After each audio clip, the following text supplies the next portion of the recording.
Grabe, ang dami tao yan. Grabe, nakaka-attention na dito sa harapan. So, ayan, una po, may lala po ako. I'm Alvin Deo, Pagkakalan po. Nag-start po ako dito bilang estudyante po. Siyempre, ginawa ko po siya bilang part-time. Then, yun na po. Ano ba yun, nakakita? Ito po sa nakapag muna sa akin. So, ayan po. Share ko na lang po sa inyo. So, ayan po, ang background ko, gusto ko akong estudyante na siyempre, nangarap lang ito tulad ng karamihan na magiging successful dahil naman ko lahat po lang nandito gusto mag-success. Tama po ba? Huwag mahina po ha. Kung talagang gusto mo mag-success, ibigay mo na lahat. Tama po ba? Gusto nito lahat ng tao dito gusto mag-success. So, ayun po. Pinangarap ko po na maging isang success na tao. Kasi, bata pa lang po ako. Marami na po akong pangarap. Unang-una, pangarap po sa sarili ko. Then, pangarap po para sa magulang ko. Then, hindi nga po, nag-start po ako dito bilang estudyante. Ginawa ko po siya part-time. Then, yun nga po, siyempre, talagang nakakit. Grabe pala dito, kung nasa harapan. Ang daming, hindi mo na makakita, hindi mo na makakilala ko, hindi mo talaga yung makakilala ko dito. Kasi sa akin, thank you po. So, ayun nga po, nag-start ko ng bilang part-time student po sa ganitong klase na negosyo. Then, yun nga po, yun nga po,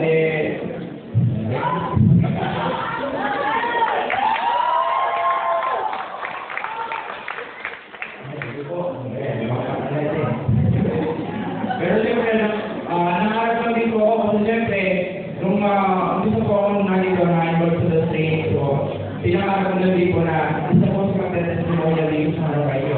So yun nga po, gulis ko nag-ganda po na dahil po yung bigay. Dahil ayun nga po, share na lang din po, ako po, kung sabi ko nga po, gusto ko akong bata na mapangarap po.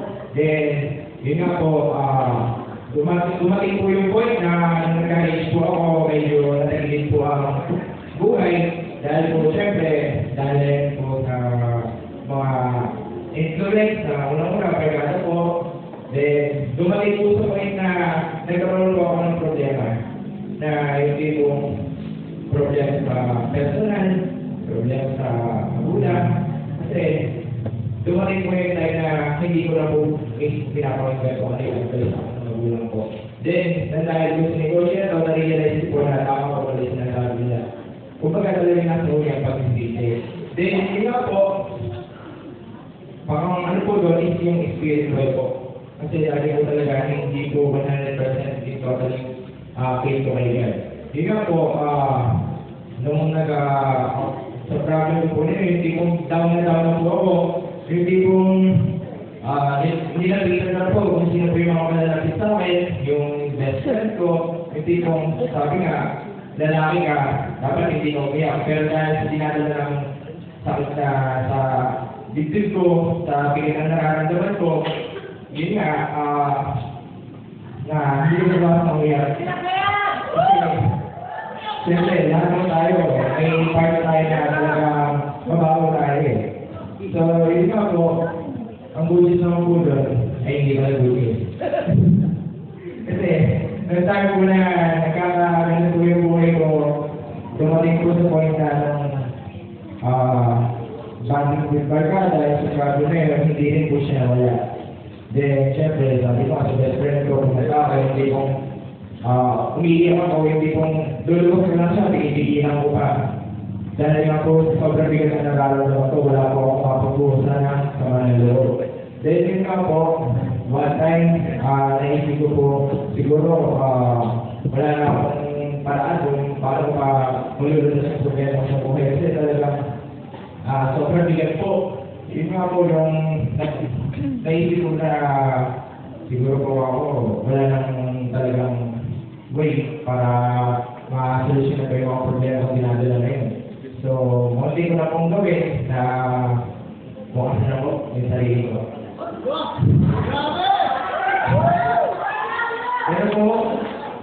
po gawin yun, meron po akong isang naalala na isang one thing na tumatak sa akin na yun nga po, may pagkukulang po pala ako. Once yun pa yung hindi ko pa pininiwalaan, siya po yung mismong nagkapit sa akin. Yun nga po, sige, yun po ang naisip ko puntahan. So yun nga po, nantay na po ako ng dalawa ako na yun. Sabi mo pumasok po ako sa eskwelahan, papasok po, pumupunta po ako sa simbahan. Nung papasok po ako sa simbahan, bago pagpunta ko ng pagpasok pa na po sa picture, hindi po talaga hindi na tulong luha ko. Then, nung pumasok po ako sa simbahan, at lagi ko po siya pinag-break, almost 1 week po ako. Kaya pupunta po ng simbahan, lagi ko po pinag-break, na sana bigyan ko ako ng isang bagay na masosolusyonan po yung mga problema na talaga ako sa sarili ko. So, yun nga po, maraming kapasalamat ko po. Yung one thing po niya binigay sa akin, or isang opportunity na kung saan masosolusyonan po lahat ng problema ko. So, yun nga po yung aim global. So, paano po ba ako na-involve sa negosyo ng Saying Global? So, una-una po, napresentan po ako leader ng outlet ko, yung pinaka-commentary sa outlet ko po, si Marcel Nakali, at yung po ako na ako yung so, yun lang po, yung time po natin na napresentan niya, sinigyan po yung negosyo, Rubin po, brown out po nun. Ang hirap po siyempre. Pero, dahil alam ko po na napipili na siguro, ito yung isang opportunity na alam ko makakatulong sa akin, makakatulong sa mga problema ko. Nahihirap po, yung one time na pinapresentan po ako, alam niyo po ba ako anong gamit ko po, o yung gamit ko namin habang pwede sa akong drama po. Ito yung kandila ko. Then, naisip ko after ng presentation, yung kandila po, magkaroon ko ng meaning sa akin na sinabi ko siguro na siguro ako rin talaga makatagal ko ng hinihingi kay God. Yun po yung gusto lang kumbaga liwanag sa napakadilim pinagdaanan. Yun po ang simbolo ng sa akin sa ito. Kaya po, nung narinig ko po yung global or yung presentation ng outline ko, ginusto ko po. So, siyempre, agad-agad po akong gumawa ng paraan. Yung agad-agad po na yun, 1 month po ako before po ako nandito sa Global. Kasi po, siyempre, di lang estudyante, hindi naman po alam sa global yung pang member ko. Pero, siyempre, dahil sa kabisuhan ko at nakikita sa division ko po, na di ko kumalulog sa lahat po dito. Yun nga po, ang bunis po dyan, yung binangutang ko. Hindi po ako natakot. Kasi po, malakas po ang dedication ko, dito po sa business na to, makukuha ko po, masusolusyonan ko po lahat ng problema ko po. Noon. So, yun nga po, nung na-involve po ako, eto na po, yung time na ginagawa ko na po yung angel. Sabi ko, yayaman ako dito. So, yun nga po, sabi ko, yayaman ako. Pero nung tinatuloy ko, sabi ko, makakala ko madali. Ang hirap na lang. Yung tipong, ang daming nag-discourage sa'yo, ang daming reject. At ako nagkakatulong, hindi pa po iba sa akin. Malalapit pa po sa akin. Yung tipong, style ko ng kata ko, yung tipong kinuha sa ako mga pinsan ko, hindi mo kaya yun. Ilolo ko pa lang yan. Okay, ituloy yan. Sinasabi ko kasi na may kaya naman. Pero yun nga po, may kaya ko kami, pero ang sinasabi ko, hindi po ako depende sa yaman ng magulang ko. Dahil alam mo po, dito po sa inyo, at iba yung yaman ng ikreito ko, na maisishare ko sa magulang ko. So, ayun nga po, nung time na ginagawa ko po siya, nakagulat po ako sa istorya ng maramihan, nauulan na, nakakarawan, nakalimutan. Then, dumating ako po sa point na yung tipong nagkakasakit ako, pero sinabi ko, kakayanin ko to. Then, minsan ko nawawala ng panggasolin niya. Kasi nag-start ko ako dito na ako lang. So, nakilala niyo po ba yung testimonial ko dito sa Department Jester po? Isa po siya sa barkada ko po na kasama ko po nung time na wala pa ako sa inyo. Kasama ko po siya na sa mga haki-haki, sa ilungan, yung tipong inaabot pa kami ng madaling araw. Okay lang po ba sa lakukan ko lang si Department Jester? Ayan po. So, ayun nga po.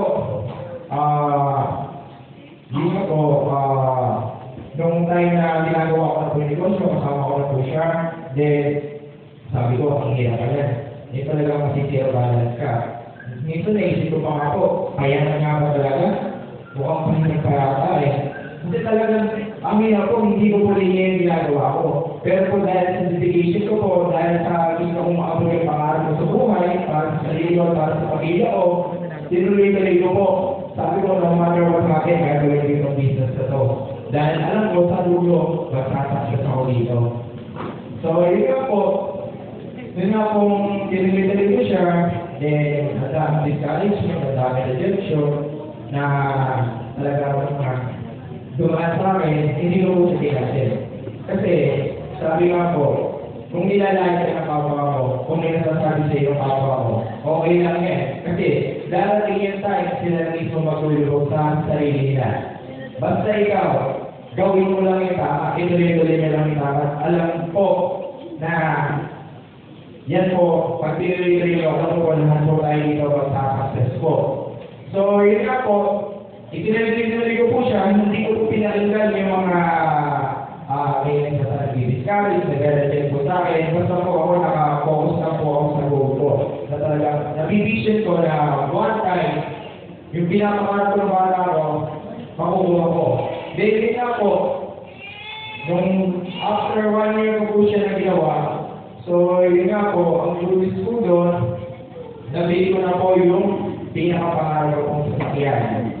Yun po yung brand new Toyota Hilux 1.0. So, ayun nga po, ang kagandahan po doon, doon po nalaman na talagang pinapangarap, hindi na po malaman na nangangarap magkaroon ng brand new car, hindi po yung parents ko din. Kaya po yung day or yung time na nilabas ko po yung sasakyan ko, nakita ko po sa magulang ko na yung ngiti na talagang aakapin ka kasi sasabihin niya na kay love, yun na yung dati na pinagsasakitan mo lang sa mga loob, talagang yung pinag-reservehan ko na sabi mo nga, dito po pala ako susolusyon na lang yung financial problem ko po, dito po nagkaroon po ako ng financial freedom dahil po sa inyong global. Yung relationship ko ng parents ko, yung relationship ko ng parents ko, magandang po doon, hindi lang po siya naayos, kundi po naging proud pa po sila sa ginagawa ko. Then, yung sa personal problem, parang gano'n na nga rin. So, yun nga po, actually, lahat po ng problema ko na yung sinagot po ng AIM Global. Ano po naman yun? So, ayun na po, magandang po doon, yung isang partner, business partner ko po, yung nga po, tuloy-tuloy na po namin ginawa yung negosyo. Isa na po sa leader ko, dito po na talagang hinahanga ako po, yun nga po si partner niya. So, okay na po ba? Talampakan po muli ako si partner niya. Okay po? So, yun po, kung kayo po yung tipo na tao na hihirapan ngayon, kung kayo po yung tipo na tao dinisiskalis na makabaryo, okay lang po yan. Kasi, sabi nga po, kung may problema dumarating sa buhay nyo, tanggapin nyo lang po na tanggapin. Kasi po, ang batayan nyo po, kung may problema darating sa akin, okay lang. Kung mas malaki, mas okay po. Kasi, kung mas malaki yung problema dumarating sa inyo, alam mo po, mas malaki yung blessings na darating sa inyo. At ibigay na yun. So, kaya po, unang-una po, nagpapasalamat po ako sa Panginoon po. Dahil po kung hindi po sa Kanya, wala po ako ngayon dito sa harapan niyo. Yes. Then, syempre po, nagpapasalamat din po ako sa mga kapatid ko, then po kay Abjo, saka po kay Amarisa, maraming salamat po. Then, syempre po, sa founder po ng Backers International, si Amboy po, saka po si Ampi, thank you po sa mga advices po. Nagpapasalamat din po ako sa direct sponsor ko po, yung mag-asawang Apply Marcel Takalil at Albert Takalil po na talagang walang sawang po mag-support sa akin. Ayan po, yun lang po at maraming salamat po. Pagkat Peter Dory po. Yan, yun yung malaklak para kay Alvin. Na-inspire po ba